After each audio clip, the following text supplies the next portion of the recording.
কড়াইয়ে তেলটা দিয়ে দিয়েছি, এবার একটু পাঁচফোড়ন দিয়ে দেবো।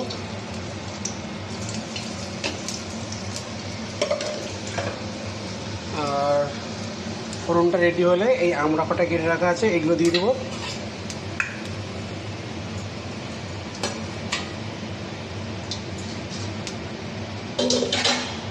এবার আমড়াগুলোকে দিয়ে দেবো।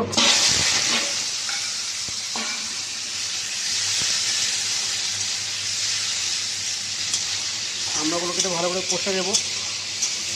নেক্সটে দেবো হালকা পরিমাণ লবণ দেবো। আর কী কী নেক্সট দিচ্ছি আপনারা শুধু দেখতে থাকুন।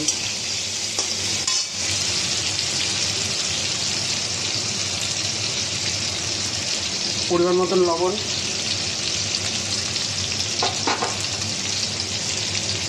একটু হলুদ,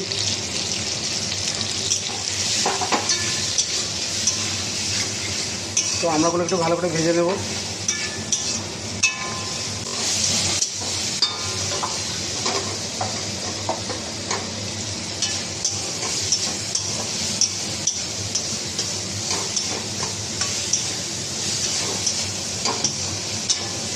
আমড়াটা মোটামুটি ভাজা হয়ে এসছে, এবার দিয়ে দেবো সর্ষেটা। সর্ষেটাগুলো এটা একটু কষে নিচ্ছি। কষে নেওয়ার পরে এবার দিয়ে দেবো এই সর্ষে বাটাটা, হালকা একটু কষে নেব।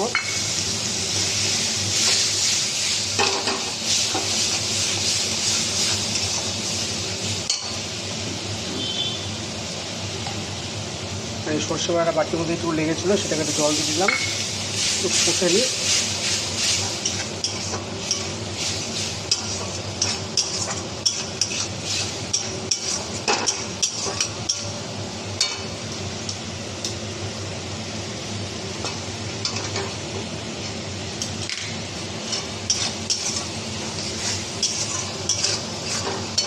এবার এতে জলটা দিয়ে দেবো, আর একটু পরিমাণ জল দেবো, এইটুকু তো হবে না। এর মধ্যে আর 2-3টে কাঁচা লঙ্কা দিয়ে দেবো, যেহেতু কাঁচা লঙ্কা আগে দেওয়াও ছিল, আর একটু শুধু জাস্ট স্বাদের জন্য একটু দিয়ে দেবো। এটা ফুটে আসলে এই মাছগুলো দিয়ে দেবো। হালকা ফুটে এসছে, আর একটু ফুটলে মাছটা দেবো, কারণ বেশি ফোটালে তিতো হয়ে যায়, তো বেশি ফোটাবো না।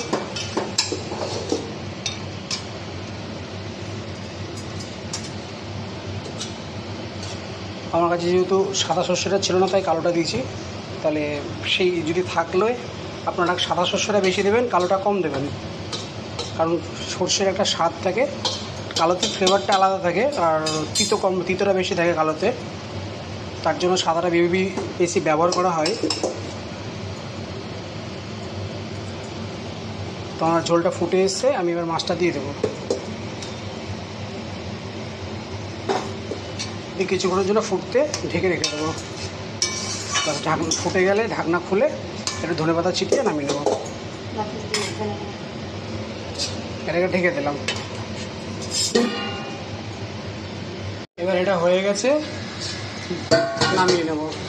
আর এই যে বড়িগুলো দেওয়া হয়েছিল, বড়িগুলো সব খুব একবার ভেজে নেওয়া হয়েছে, দিয়ে গরম জলে ভিজিয়ে রাখা হয়েছিল, তো জাস্ট রেডি হয়ে গেছে। এবার একটা নামিয়ে নেব। এটা হচ্ছে বাটা মাছের সেই সর্ষে বাটা আর বড়ি দিয়ে টক, খুব সুন্দর কালারটা হয়েছে, খেতে খুব টেস্টি। আপনারাও ট্রাই করে দেখবেন।